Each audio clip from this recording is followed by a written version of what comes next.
Howdy everyone, welcome back. I figured I'd jump onto a live stream to talk about some recent topics that have really caught my attention. And there's only a few of them, and if there's anything that you want to discuss, you can let me know that in the comments below. But here there were probably three major ones that have really leapt to mind. The first one, of course, being what was going on with Albo being booed at the Bush Summit. We've also got the March for Australia, and then the final one is the news about photos being banned at Uluru, or at least the update about that. So let's have a look at some of these. And the ones that I really want to start off with are Albo being booed. So let me just see if I can get some footage of that so you can see exactly what I'm talking about here, because that's probably going to help if you can actually see it going on. Also, we're supporting renewable energy projects. So here it started. Also, we're starting off just with Jacinta Allen, and then we'll get Albo, and then there's going to be a person from Vic Grids, which is one of the power companies.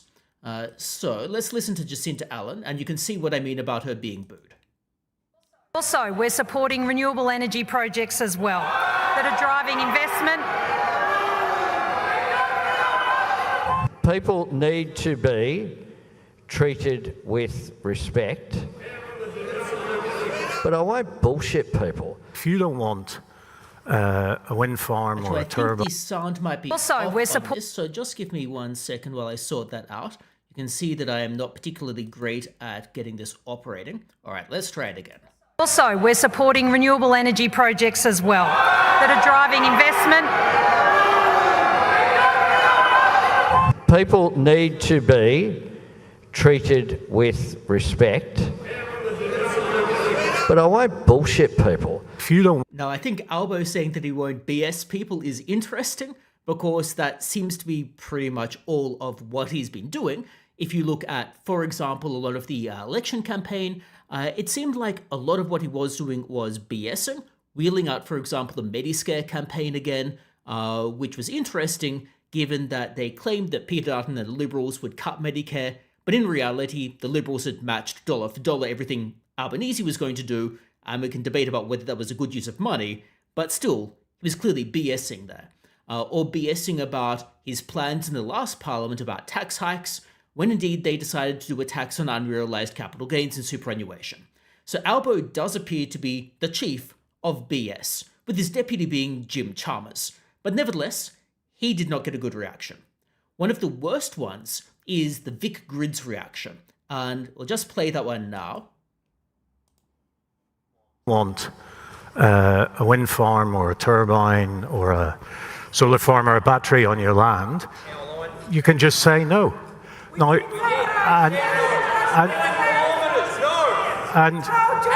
thank you. And Why'd you put us in a res when you knew we didn't want it? and Thanks. If we can just hear Alistair out while he answers, that'd be great. so He knew our position and he still put us in it. Alrighty, so the Vic Grids guy got some reactions there, and basically what he was saying is that if you don't want wind turbines or solar, then you don't need to have it. That, however, seems to be a little bit rich, given that, particularly in Victoria, farmers are being fined reportedly up to $12,000 for not having access or allowing access to their land for things such as transmission lines. So it appears that they don't, per se, have to have wind turbines on their property, but they must allow access to the property to have power lines put on it. Now that can be an issue, because if they are farming on land, they need to be able to get tractors to actually sow the fields, and they don't particularly want to have to go through power lines and around power lines to do that. It can significantly render the farming less efficient. So the booing there is in large part because he appeared to be, in my opinion, BSing everyone. Now, the Bush Summit tells us a little bit about what people are thinking about Jacinta Allen, Albo, and indeed the Victorian power people. Now, I wonder whether a good portion of this is really due to the idea that farmers feel like they're being Also, we're supporting renewable energy projects as well that are driving investment. Need to accept particular things that other people don't want. So, for example, if people don't want wind turbines off their properties on the coast, but farmers are being told that they need to accept that, they feel as if they are being treated differently from everyone else. and the fines that Jacinta Allen's government is levying are not helping.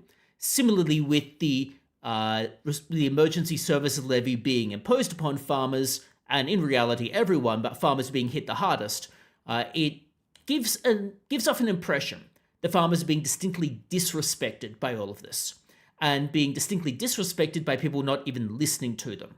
Another way of looking at this is, as I've talked about in prior contexts, kind of a principal-principal conflict, whereby people in the city are able to vote for things that benefit them, or they believe benefit them, while also imposing the costs of that onto farmers. In essence, they're getting the benefit, but not really incurring the costs. It's kind of like the YIMBY people in a lot of cities, whereas yes, in your backyard, i.e. we're willing to impose a negative externality or a cost on you that we would not impose on ourselves. So the name is disingenuous there. But you can see the very negative reaction, and it doesn't particularly surprise me. And there are a couple of comments here. So Jeffrey King's right. They seem to be full of BS, and I would agree entirely. And Deaf Blackfella says, if you wish to offend a strong man, tell him a lie. If you wish to offend a weak man, tell him the truth. And one might wonder whether that's the situation with Albo being told at least the truth about what's going on in the bush, but in reality, the truth per se. So I guess that's my first piece of news that I wanted to cover. Albo and Allen being booed doesn't particularly surprise me. They do at least get some credit for showing up. Now, Susan Ley wasn't necessarily the most well-received either, but she appeared to be less badly received than either of these two.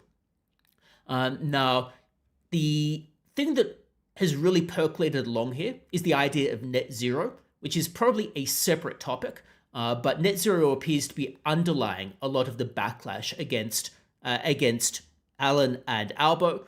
Susan Lee, for her part, and I haven't extracted the clip here, but Susan Lee, for her part, appeared to really focus on, well, she does appear to like net zero, but tried to focus, at least supposedly, on reducing emissions, but not at any cost. Whatever that actually means, I don't know, because it appears that the coalition at the moment is going through a long, extended process to work out what exactly they even stand for. But anyway, that's the Bush Summit. I don't have terribly much else to say about that, but yeah, I guess that is what it is. There was not very much that came out of it, but at least they did show up, I guess. The next thing I wanted to talk about, and I'll get to the March for Australia in a little bit, but there's a next one I wanted to talk about is Uluru. So we have a picture of Uluru here, which is, as you can see, a photograph.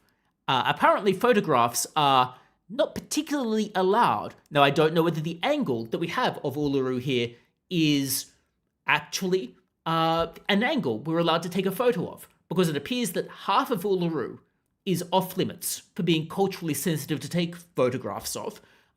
This angle may or may not be a prohibited angle. I got it from the internet. You'd have to ask the person that took the photograph, who I did not know personally was just a random download. But it gives you an idea, these random photos are going to become a little bit more difficult to get. And I'll get to the exact rules about that in a second.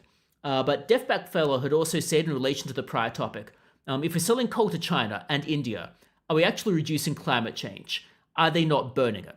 And that's a very good point, in that if we're selling coal overseas, and indeed if Australia makes up about 1% of the global emissions, then you have to think, if we're reducing our emissions, we're clearly not going to reduce that 1% down to 0%. So our reduction in emissions might result in a reduction of maybe 0.1% in global emissions, maybe, whereas China and India are ramping up their production, either in terms of energy demand or in terms of industrial production, which is increasing emissions. Meaning that, in reality, what Australia does is going to be infinitesimally small, unless we really believe that by Australia reducing emissions, we're going to lead by example, and then China and India and the United States are going to magically follow behind us, which seems to be a very big assumption. After all, is China really going to pay attention to what Australia is doing with emissions? Maybe if Australia, Europe, the UK, the US were to all do something and the US threw its weight behind it to coerce China into doing something, then maybe. But in reality, us crippling our economy isn't going to make a material difference unless we make that additional assumption that it is necessary to lead by example for there to be a material difference, which doesn't seem at all likely.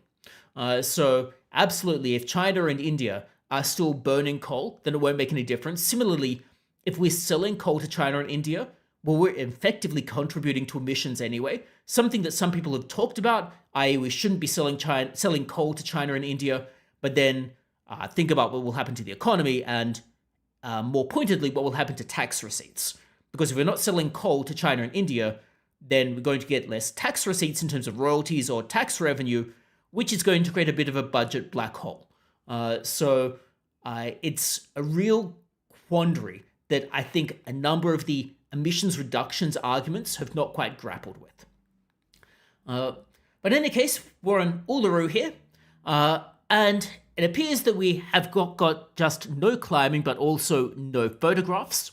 And this became a news story recently when a couple of YouTubers were caught up in this. So they'd basically been travel vloggers. They're traveling around Australia. They traveled to Uluru, and they took photos of Uluru and subsequently got a notice to take down those photos lest they face hefty fines, apparently 20 or so finable offences in relation to the photos and videos that they had taken while on their trip. Now, I don't have those specific photos. They have reportedly taken them down, but they appeared to be of nature-related things involving Uluru and surrounding sites. And they subsequently had to take those photos down. Furthermore, as part of this, it emerged that part of the problem was they hadn't obtained a permit to take photos, or a permit to take videos. And when they tried to do so retroactively, it appeared they couldn't really do that, which resulted in the debacle that we've got right here. And Deaf Blackfellas also circled us back around to the prior point, is that China and India can burn coal, can't they? And yes, they can. There's no restrictions on that. I mean, China and India do have renewables. India, as part of Adani, which is something that's a totally different topic, but Adani has its own problems. They're rolling out renewables. China does have solar, but more pointedly, they not only have renewables, but China's building coal-fired power plants, and they're building out nuclear. So the renewables, which that's a misnomer, but that's a separate topic.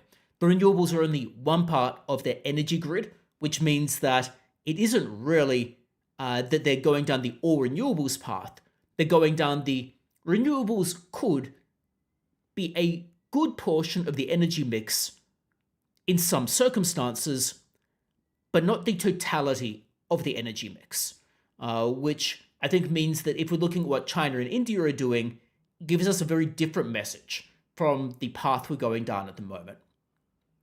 But in any case, we have visitors being banned from taking photos. And there was a comment just before that I missed, sorry, that we have to make Australia fair again, like the anthem. And clearly, the goal here, of course, is to try to make it fair for, that was related to the prior story, make it fair for farmers who are at the moment being potentially trampled over in relation to things like power lines and the like. Alrighty, so had visitors being banned from taking photos. Now we have a look at the actual guidelines here, and I talked about this a little bit before in an earlier video, but the guidelines are basically that you're not supposed to take photos in particular areas, else otherwise they would be taking photos of sensitive sites, and the alleged reason for this is because of, and I'll see if I can get a pointer working, but it does not seem that that's, let's see. There we go. It seems like this is because they're sensitive sites and taking photos of them is prohibited. And elsewhere around here, and it was on their site somewhere, it was similar to them being like sacred scriptures, which is interesting because say we've got the idea of Uluru. And if we go back a bit, say we think about Uluru and we think about, is that akin to a sacred scripture? Well, it is a gigantic rock. Now, on the rock, there will be rock art, for example, which one could maybe, if we take a stretch, say is akin to, say, a Bible or a Quran or the Torah or other sacred scriptures. The issue, of course, is A, whether all of those rock arts have the same religious significance, but also B, that notwithstanding, is it prohibited in any other religion to take photos of religious scriptures? Or another way of phrasing that is, if you don't communicate the religious scripture, then how do you preserve it and communicate it to other people? It therefore seems to me that this is a bit of an odd analogy to make, i.e., the sacred scriptures are often eminently photographable, often eminently communicated, and I don't see how that equivalency would cause you to not take photos of it. And the idea that they are sensitive sites also runs into an issue that we'll get to in just a little bit, which is in relation to permits and the idea that you can take photos of these if you get a permit. So if we look at the situation here, if you look at the surroundings of Uluru, this is what you see. You see this grey and black area that I'm pointing to right now. That grey and black area is where you cannot take photos. Similarly around this area here. And now this, if you think about it, is approximately half the circumference of the rock. Not quite, but approximately. Which means there's this portion where you cannot take photos. Now, they're asserting that that whole portion is culturally significant. Similarly, this portion here, and it would be very difficult to take a photograph from, say, an angle over here without including part of the culturally significant part. Similarly with this whole side of the rock, which suggests to me that it's a very blanket decision and classification of things as being culturally significant. Furthermore, the prior ability to walk over the rock was also banned, partly because of the assertions of cultural significance, but also, I would suggest, probably because tourists got stuck up there and it was quite painful to get them down. But nevertheless, we've got that as really what the restrictions are, similarly with other walks around. However, it does turn out that if we were to go to sections on media and artists, what you can see here, and I won't go through all of the detail here, is there is a permit form, which I'm just pointing to right here. What that suggests to me is you can take photos of these spiritually significant sites with a permit, which seems like a bit of a contradiction, because either they are significant and are not to be taken photos of, or they're not. I'm not sure how paying a license fee of $20 upwards, depending on exactly what your usage is, whether it's a still image or a video, I'm not sure how paying that license fee magically transforms the image from being of spiritual significance to not being of spiritual significance, which is an odd situation here. It's not really very consistent. The other issue as well is that Uluru is clearly in a public area. It's much like taking a photo of a national park or a beach or a city or really anything else. It's a public area out in the open, so restricting images of that appears to be very unlike restricting images of, well, anything else. Now, there are a couple more comments here that it boggles the mind that there are progressives who are pro-Indigenous yet also pro-mass immigration. That's probably something I'll get to in a second, where we talk about the March for Australia, and I'll talk a little bit about that, but the details about that are currently a little bit scant, so I can only really talk a little bit about it.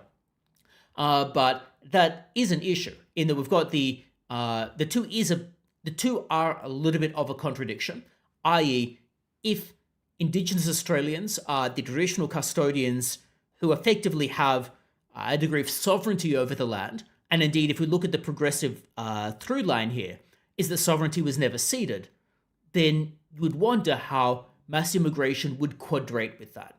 The two are a little bit inconsistent. But I'd say that progressive politics often are internally inconsistent, so it doesn't really surprise me very much. And there are another comment here about New Zealand also backed out of net zero, and New Zealand indeed has. New Zealand is an interesting one. I'll see if I can pull up some things about that in a second. But New Zealand, under Jacinta Ardern, was often regarded as one of the most progressive countries. In reality, it's moved further away from that. So if we look at the New Zealand tax policy, and I'll see if I can pull that up in a second, we can see it's actually very different from Australia, and indeed significantly less quote-unquote progressive. But I'll try to come back to that in a bit. So we've got that Uluru bit. Now what I'm going to do is I'm going to see if I can pull up the website for March for Australia, which I should have opened up before, but anyway, I closed it when I was restarting my computer, but regardless, let's see if I can pull up the website. So that's the Uluru story. I don't have very much else to say about that, other than it appears to be very internally inconsistent, the ban on photographs here.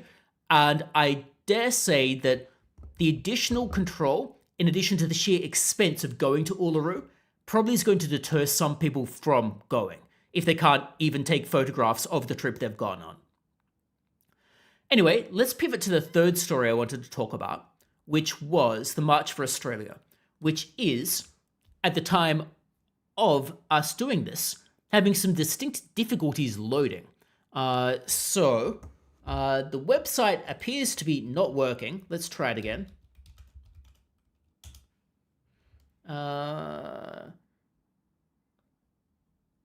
See if I can find their website, because it is not loading here. It now loads. In any case, we've got the March for Australia, which is on Sunday. Now, the March for Australia, as many of you will have come across, appears to be a march whose objectives I'm not totally clear on, in that the objectives appear notionally to be to try to push back against things like immigration. And if we go down here, what we can see is we've got locations in various cities. So in Sydney, which is where I'm based, we've got Belmore Park in Haymarket, which is near Central. In Melbourne, Flinders Street Station. Various other places in Perth, Hobart, Darwin, Brisbane, Adelaide, and Canberra.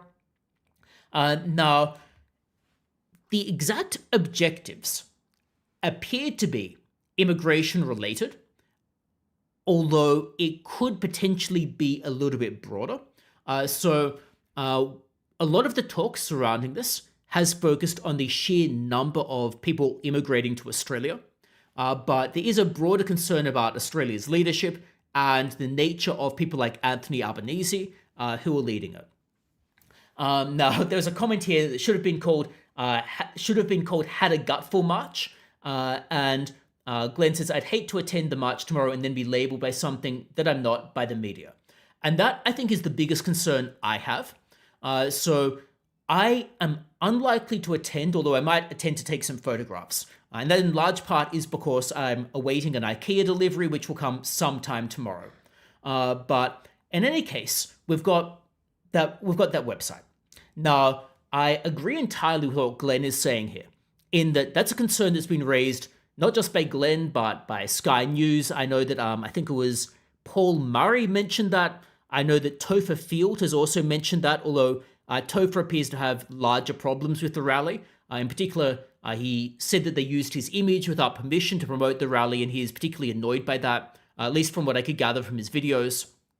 But in any case, there's a huge concern that you had attended because you don't like particular policies, or hypothetically, you believe that immigration was too high because it is creating issues with inflation and affordability. But then you could be labeled as racist or xenophobic by the media or by people like Anthony Albanese, who appears to have down that path preemptively. So it is a big issue in relation to how it's going to be framed. I don't know how many people are actually going to show up here, But we'll see. In terms of my thoughts about this, and if we look at letterbox flyers, let's see if we can find some information about this. Yeah, that's not the best letterbox flyer, but anyway, we've got some information about it. Big business wants endless migration. Reasons are varied, but we stand united. The majority is with us. Labour and the Liberals are complicit, and more Indians in 5 years than Greeks and Italians in 100. All right, so let's unpackage a couple of this. The issue that I see is big business wants endless migration. Probably big business does in fact want more migration. That's not hugely surprising to me, in that big business does want more migration, that they can sell more stuff and or hire more people. So effectively, big business would prefer migration generally. Although big business probably doesn't want it to be endless, because that does create its own problems with political pushback. But that probably is correct. However, there are some other underlying issues, because we have a continuum between endless migration and a lower amount of immigration that is good to have. So it's not as if it's an either or. It's not like we don't have immigration or we have a ton of immigration. There's a appropriate amount of immigration. So the points they mention here are in relation to culture, wages, traffic, housing supply, water supply, environmental destruction, infrastructure, hospitals, crime, or loss of community. Now, those are a lot of very varied, different issues that people have raised. Now, the culture one is a tricky one, because that's the one where people, when they raise that, will often be flagged as xenophobic. And some people would be. Some people are, when they talk about culture, are talking about different things. So, for example, I'll give you an analogy. In the United States, people in Texas, which is where I know most people, are not fond of people moving from California to Texas, because they bring California's bad policies with them and make Texas like California. I think that's an example of where you can get bad immigration. And that is not a racial-based issue or a xenophobic issue. In that United States situation, it's from California to Texas, and in particular based on the policies in California and not wanting those to be brought over. So that one's a very tricky one. It's better to focus on the policies rather than necessarily culture as a broad one, because that would often be painted as racist or xenophobic. Issues with wages, traffic, housing supply, those are often mentioned. Housing supply is a tricky one, again, based on the nature of the immigration, in that different types of immigrants will impact housing supply differently. So, for example, international students will impact housing supply very differently from people with more money who will take up more space, for example. Similarly with water supply and the like. But there's a few comments here. It's difficult as a march to disentangle all of those. But from a policy standpoint of prosecuting the case, I think you kind of need to do that. Then it's the majority is with us. That I don't know. In that, I mean, the plurality of people voted for Albanese and the Greens in the last election. I'm not sure whether the majority, I'm not sure how much the majority does want a significant change. I think, and I'm not sure that the march, which is likely to be painted as being retrograde, is likely to change that. So I think they need to work on ensuring the majority is with them if they want to really make progress here. In terms of Labour and Liberals being complicit, if they're focused on migration, if we assume that the migration numbers are bad for the sake of argument here, Labour and Liberals are very similar. They only change marginally election on election in terms of immigration. I think there's not very much difference between the two.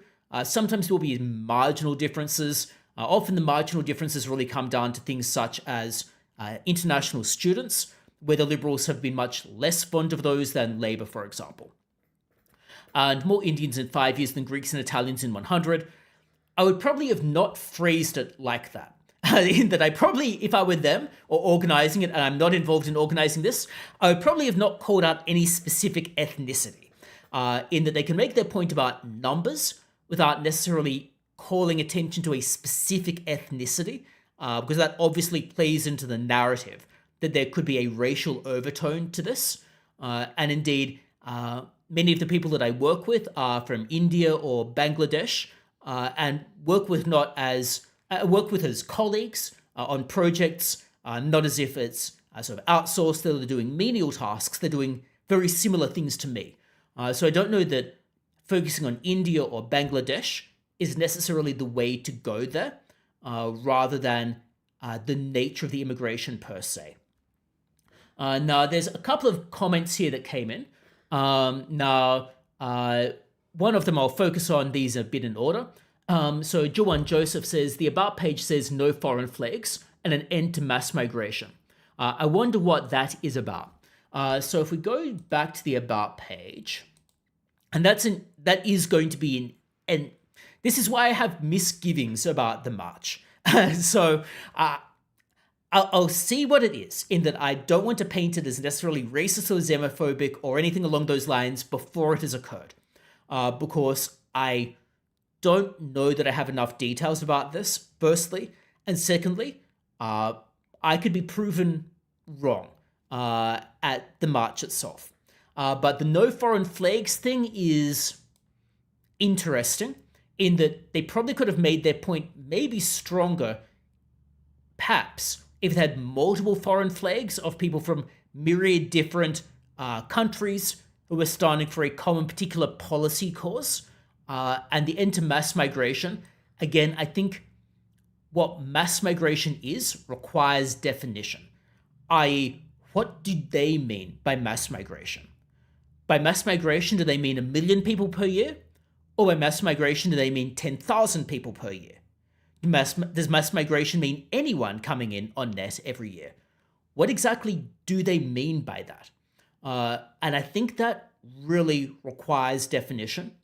And could it be that what they really want is a reduction in migration that will cost people money?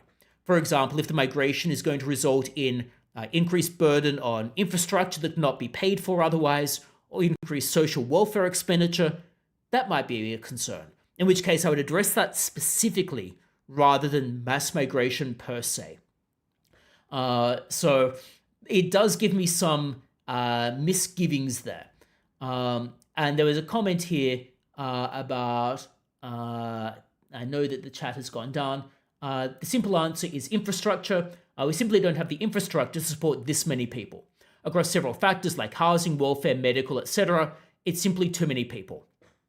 Yeah, so there's a valid point here as well, in that we've got housing, welfare, medical. I know that other people have mentioned this, in that if someone is going to immigrate here, there has to be a period over which they cannot access welfare or medical services without paying. I think that should be necessary. And it shouldn't be that you can come over here immediately and then without having paid taxes, you can access all of those things.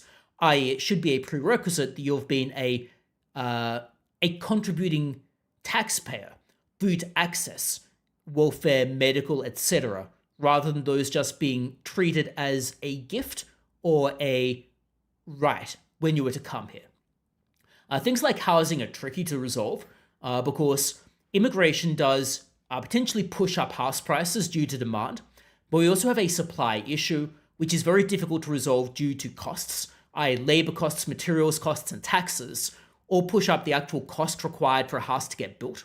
So you almost need the price that people are willing to pay to be sufficient for the new supply to come onto market, for that supply to even exist. The real issue is trying to ensure that the price growth is not so significant that it were to undermine people's ability to afford houses. I.e., if one were to just cut immigration entirely, I wonder whether the supply would go completely offline. I.e., there would not be enough people here or enough demand here to be able to drive the price required for construction to occur. But that said, in general, there needs to be an actual orderly thought out about how you would build the infrastructure and housing for this to even occur properly. Next one is, most Australians aren't with this though, or if they are, they're all hard left socialists. And I think if I'm interpreting Peak Aussie Man's comment here, is that most Australians aren't with mass immigration as I would think of it. So mass immigration in terms of like 1 million people a year, or mass immigration in terms of infinite immigration. most people aren't with that. The real question is what number of people are actually okay with. Because we do need immigration, if only because, say, for example, let's think about, I'm trying to think about a good example. So we think about the sciences, and you're thinking about manufacturing medical devices or pharmaceuticals or vaccines or whatever the case might be. There's only a limited pool of people who are good in those areas. And that pool part of it's in Australia, part in the US, part Europe or wherever. In order to get access to talent, we'd want them to migrate. Because by getting that talent to migrate, then you're able to improve your medical research. So it's something where you do want immigration, for example. But the question is how much and of what nature. And that type of immigration is a far cry from issuing tourist visas to people from a war zone, such as was the case with immigration from Gaza, which occurred under Tony Burke's watch. So I think there's a real balancing act. And often people are painted as either anti-immigration entirely, or so pro-immigration they just want open slather, when in reality the truth is probably somewhere in between. And there's a comment here from Def Blackfellow about scrutiny of who is coming in and will they integrate, or are their values opposing to ours? And I think that's a lot of what the concern is. It does, of course, beg the question of what exactly the values are that we're trying to screen for. So, for example, the values, an example could be are the values those of the Greens that we would want. For example, the Greens, some of them are hard left Marxists. How many hard left Marxists do we really want coming to Australia? In which case, do we really want significant migration from the Nordic countries?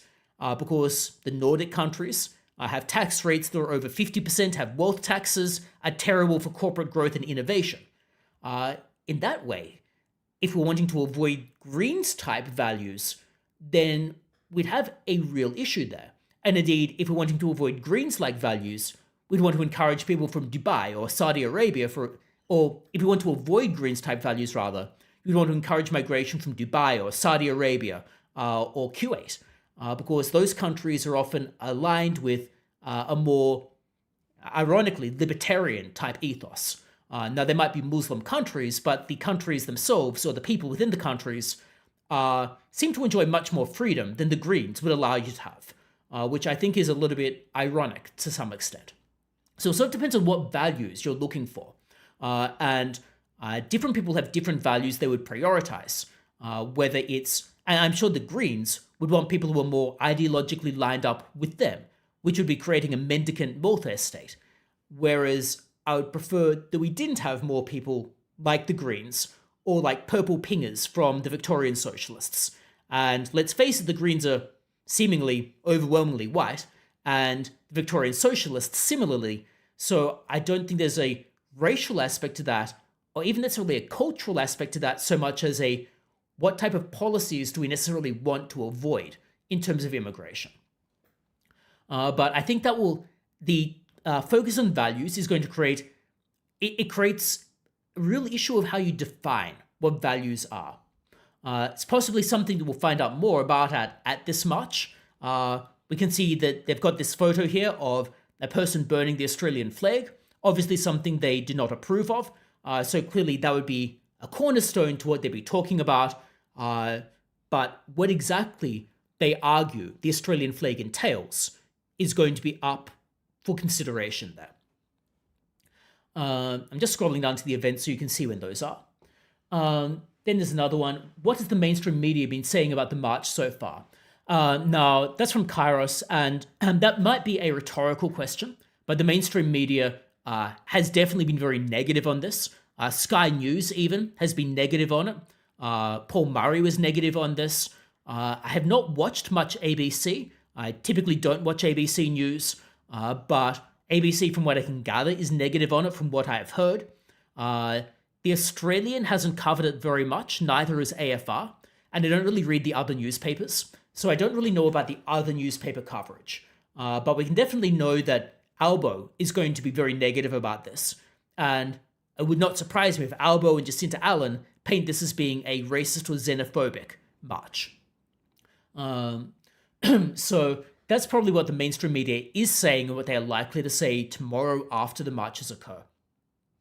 And what are the chances of the feds dressed as, I don't know how YouTube is with saying these words. A lot of people self-censor, but the feds dressed as neo-Nazis. Now, it's interesting. They might. I don't know. In that, I know there's a lot of suspicion that AFP go along to these marches and attempt to provoke conflicts, or they attempt to stir up things with, I guess, far-right groups. It's possible that will occur.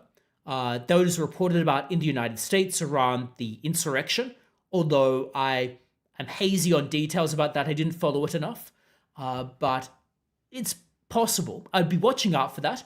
I think the corollary of that is if you're going to this march, you'd probably want to be well careful of not being seen to be associated with groups that are going to reflect badly on you, or more specifically, result in you getting fired. And one of the comments here is mainstream is saying not to go, and that's the exact reason you should go. I kind of can see the point there, in that I can see that part of the backlash is against mainstream media. I think part of the issue that also arises is we know how the mainstream media is going to paint this afterwards. And that's a risk people really need to be very concerned about. And there was a follow-up question here from Dilemmas. The government interference into people's lives and the market is another huge factor that people overlook.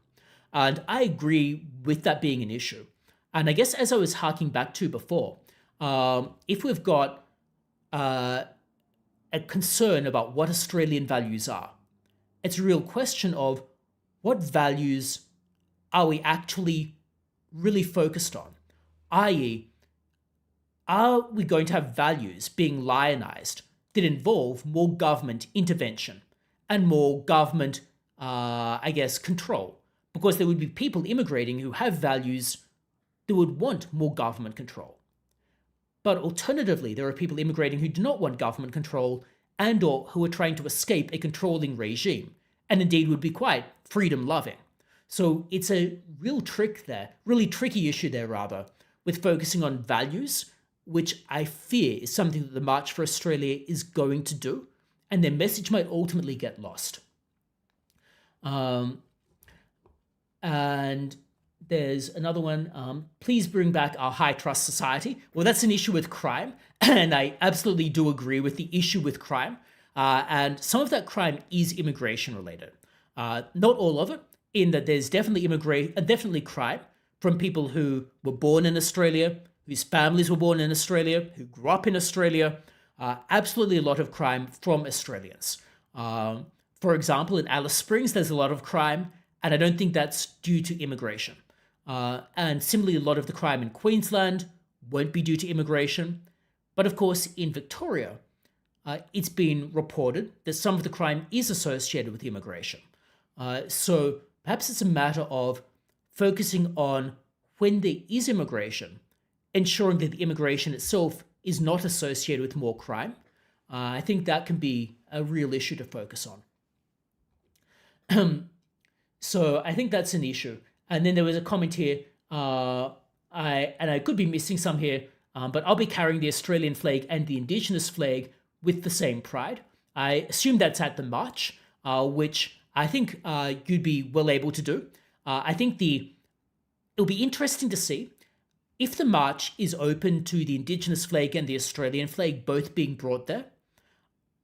That, I think, will help to offset the narrative that would likely come up about the march being, well, racist. We'll see how people at the march react to this. So I'll be looking out for that. And just having a look. Jack Waffle says, everyone take chunks of the rock home from Uluru. That was harking back to the story earlier on. I suspect that would probably be even more illegal. Probably just don't post that on social media if you're doing it. And Asaka said, values come from more than just race. It comes from religion, education, experience, parenting, and friends. And that's true, in that it's a lot more than just race or even necessarily where you were born or grew up. In that there'll be people in, say, for example, the Chinese mainland that are particularly freedom-loving because they don't like government surveillance. So it's difficult to treat people as all homogenous from one particular location. And similarly with people from the Middle East. And you'll get people from Dubai and Kuwait, which are both relatively safe countries, in fact, very safe countries. Both are notionally Muslim countries. Dubai is a Muslim country, but it is quite open to Christianity. But also it's relatively free, at least relative to, say, I'm going to go with Europe in terms of being able to do business and do your own thing. So a lot of it's tricky because I know there's a lot of talk about Muslim immigration, but I often reflect on it thinking there's a lot of heterogeneity in Islam and a lot of different Islamic countries. And what happens in Gaza is not the same as what happens in Egypt or Dubai or Abu Dhabi or Saudi Arabia or Kuwait. So I find it very tricky to necessarily just homogenize all Islamic immigration. And I'd say that in some of the Muslim countries, it isn't Islam that is the issue, so much as perhaps the government itself that is the problem. For example, the issues with Hamas, I don't think are per se due to Islam. I think the issues with Hamas are due to Hamas being a brutal dictatorship. But perhaps that's a slightly separate issue. There's a comment here about it being racial and not values. I thank you for the super chat, but I probably have to disagree with you. But I do thank you for supporting the channel and the super chat. I would, however, push back and say that many different races will have different values associated with them. So I'll give you an example here. Say we look at Europe. Europe is, at least historically, predominantly white. But there are lots of different values across different parts of Europe, whether it's France or Germany or the United Kingdom or the Nordic countries or Southern Europe. And I think there's a lot of different aspects to those countries that create differences in values, by which I'm meaning sort of political policy. Similarly, the United States, its values are very different from those of the United Kingdom. The United States is much more freedom-loving in general as a policy anyway, as in the policies being put down by the government are much more freedom-loving. They have the First Amendment, for example, whereas the United Kingdom has gone down the route of more censorship. And both the US and the UK, at least historically, have been, I guess, very racially similar. So I'm not sure that it's necessarily all about race, so much as maybe path dependency in the cultural background in those two countries. So I think that's where I would differ here. I would, for example, be much more comfortable with the policies from, say, Texas coming to Australia or Florida than the policies from California. And those states are all in the one country. So I think it often comes down to the policies rather than the background of the person. And all individuals maybe need to be treated as individuals. I'll give you another example. If we're looking at Asia as a broad umbrella, the culture and values embodied by the Vietnamese government are very different from those of the Chinese government. So I think, again, it is an issue here. And I know that there was a comment about no Aboriginal flags at this march. I personally I'm not a march organizer. I'm probably not going to attend the march other than to perhaps look at it if I do attend it. I would say I personally have no issue with an Aboriginal flag being there, in that flag being there would not be any imposition on the rest of us personally, although I do thank you for your super chat and I thank you for supporting the channel. But in terms of the Aboriginal flag, I see no problem with that being there. Again, people who are Indigenous can have many different backgrounds and many different cultural values. And it just occurred to me that comment was from a commenter saying deaf black fella. So I'm not sure whether there are auto subtitles that might need to be worked out. But I do thank you for commenting anyway, assuming you can hear me. I'm not sure whether that's actually working, but anyway.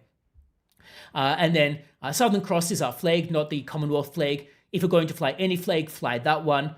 I guess it depends on Southern Cross. Is that the New South Wales flag? I need to check that. I know that is on the Australian flag. I'm going to assume it is this type of flag that they're getting at. I am going to have to disclose my lack of real knowledge about Australian history, in that I think that was used at the Eureka Stockade, which was something to do with miners, but I am not familiar with the rest of that flag. So I could not tell you what other factors that embodies. There is a article here from the University of Melbourne, which may or may not be very reliable as a backgrounder on the Southern Cross. Some people at the University of Melbourne are great. So Timothy Lynch, for example, does a lot on politics. He's really good, mostly US politics. But I also know the University of Melbourne tends to be a bit left-leaning. And I'm not sure whether this is addressed at me. Have you overlooked my question or statement from before, intentionally or accident, from before? If so, should I post it here again? I might have accidentally overlooked it. It could have been the comment about the amount of Indian immigrants, and what I'm talking about is rhetoric on issues such as immigration. So I'm just trying to scroll up. All right, so there's a comment here, and this might be the one you're getting at that I might have missed. My dad says that the March for Australia is anti-Indian in nature. As a person whose parents migrated from India, should I be concerned about this rhetoric from other people of Indian descent? All right, so in terms of that, let's go to where it was. So we've got the mass migration part here, and more Indians in 5 years than Greeks and Italians in 100. So the question is the march anti-Indian? I don't know that I can answer that. I think it's possible there'll be sections of the march that are implicitly anti-Indian. Indeed, I'd probably say that Indian immigration has typically actually been quite good, in that maybe it's just that I've not had any negative experiences with people of Indian background in Australia. So maybe it's that I've been fortunate, but I've never had any negative experiences. So I'm not totally sure the focus on Indians is a good one in this flyer. They might be trying to make a point that in the past 5 years, we've had more immigration than we have had in the prior immigration waves. And if that's their point, they probably should have said it in that way rather than more Indians. Similarly, if they were to say more Chinese people in 5 years, that would raise the same problem. I'm not thrilled with that, and it is a concern that I'd also have. Now, I'm not, my background is not from India, but if I were, I would be wondering whether that's going to come up at the rally. I suspect that the speakers, whoever they happen to be, are unlikely to say that they are specifically targeting Indian people, but I do wonder whether that's going to be implicit in the comments here. But I'm not sure whether that was the comment and whether your question was directed at me either. And Glenn says, I'll bring the Boer and Rhodesian flags. That would be an interesting one. I do wonder how they will react to the Rhodesian flag. Zimbabwe, which it now is a bit of a disaster zone. If you look at the sheer amount of crime and violence and the autocratic state, I do wonder how they will react to that. I suspect that people maybe won't recognize either flag at the rally, so we'll see. Then another one is, okay, this guy sucks, unsubbing, he's a cuck-servative. Listen to Joel and Blair for something better. It's interesting in that I'm not necessarily sure that I would describe myself as a conservative per se, in that I'd probably lean more towards, say, people like Topher Field, so more libertarian leading than conservative. I'd probably say I'm closer ethos-wise to say something like a Dubai or a Kuwait or a Abu Dhabi, which is libertarian, but within bounds to stop the socialists taking over the country, which I think is perhaps my biggest fear when you've got libertarian policies, because there's no way of actually surviving TikTok-fed Victorian socialists. And Def Blackfella says we're well aware that Indians want more Indians in our country. Probably that is the case. I'm not sure necessarily that. Harking back to my comments before about culture and policies, if we were to be focusing on types of immigration, Indian immigration is probably not the biggest concern, at least to me, but in any case, it probably is going to come up at this rally. And probably this guy is a future Liberal Party bottom feeder. I'm going to assume that was directed at me. Possibly, although I'm not a member of the Liberal Party, and nor am I eligible to stand for Parliament. I'm banned under Section 44, subsection 1. So due to having multiple citizenships, I can't actually stand in Parliament. So probably not, but I can understand why you'd say that. I'm probably closer to Tim Wilson in the Liberal Party, which means they probably have no natural home in the Liberal Party, so probably not. And he sounds like a bundle of sticks to me. I guess that's not the first time people have said that, but I guess, yeah, I'm not offended either way. I don't really care. So anyway, I'm detecting a sexy South African accent. Again, I'll thank you for the comment on my accent, but I'm not from South Africa. Not that I'd have a problem with being from South Africa, but I'm not. My accent's just a mix of various places.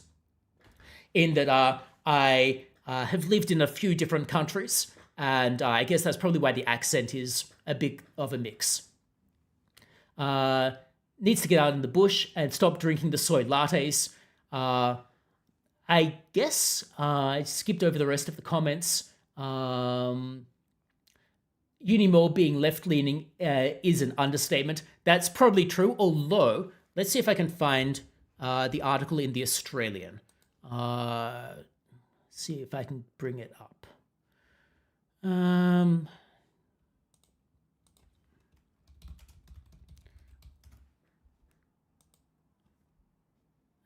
Where are we?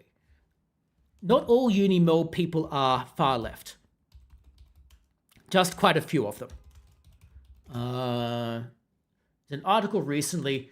So this was an article by... Oh, I haven't logged in. Anyway, this was an article by Timothy Lynch. Is Trump winning the war on universities? Basically, not taking an anti-Trump approach.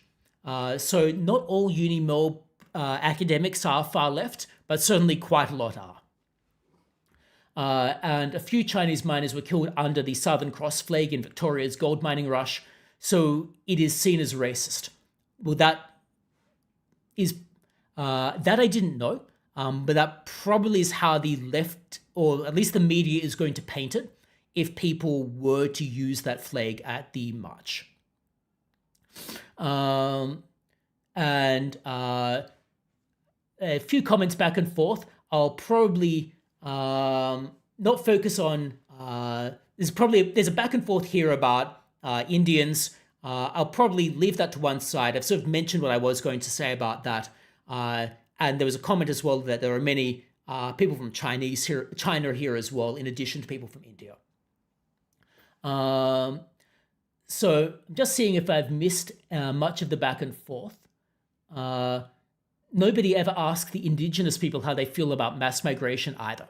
That might be true, in that I don't know exactly how indigenous people feel about mass migration. In that I suspect there'll be some who are part of the Greens type group who are probably very fond of mass migration, but probably some who are not, and some for whom it's very much a second order issue. For example, people in Alice Springs, maybe immigration is not the front of mind issue. And a comment here that majority of immigrants in general stick to people of their own background. And an example here is given of taxi drivers. Now, in terms of people sticking to their own background, I mean, often people who speak similar languages will do so.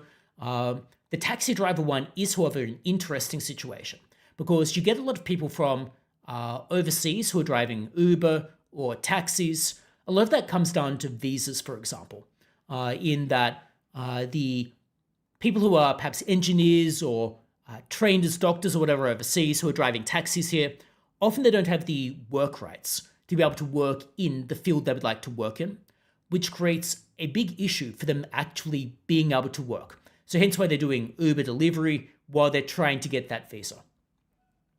I think that's probably most of them. Although I do know there was a question here to Deaf Black Fella about the views on immigration or mass immigration. I'll let Deaf Black Fella talk for themselves about that. But yes, those were the main stories I wanted to discuss. And Kairos is, I think, nicely summed this up by saying, I worry this march will get out of hand, make everyone who is concerned about house prices and sustainable population growth look bad. And that's also the concern I have. It's a concern that many have raised, and it's why if you go to the march, just be very cautious in that if it looks like it's getting out of hand, or it looks like you feel like you're going to be painted as believing something that you don't, try to back away from it.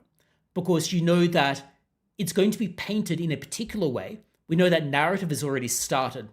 So there's a strong possibility you'll be caught up in that depiction, even if you don't personally stand for those things. And I would be concerned about very far right kind of neo-Nazi types co-opting the event. They may not do so, and it might end up being that the rally is not turned into a racist type march, but keep your eyes open for whether that occurs. But I guess that was what I wanted to say about the news updates that's occurred over the past week, and about the march that's coming up tomorrow. I'll be having to head off. I'll get something to eat because it is nearing dinner time. I'll be monitoring the situation with the march tomorrow. See how it turns out. I may attend if my IKEA delivery arrives on time. But otherwise, thanks everyone for tuning in. I'd like to thank. I'm going to go up here. I'd like to thank Port Film Co-op for the super chats. Even though I don't think Port Film particularly likes the content or agrees with me, or I necessarily agree with him, but still, I assume it's a him, given the profile picture. But still, I thank them for supporting the channel. And I'd like to thank all of you for logging into this first live stream. I'll try to make the live streams in the future a little bit better, but it's the first one doing this, so it can only go up from here. Thanks a lot, and hopefully I'll see you next time.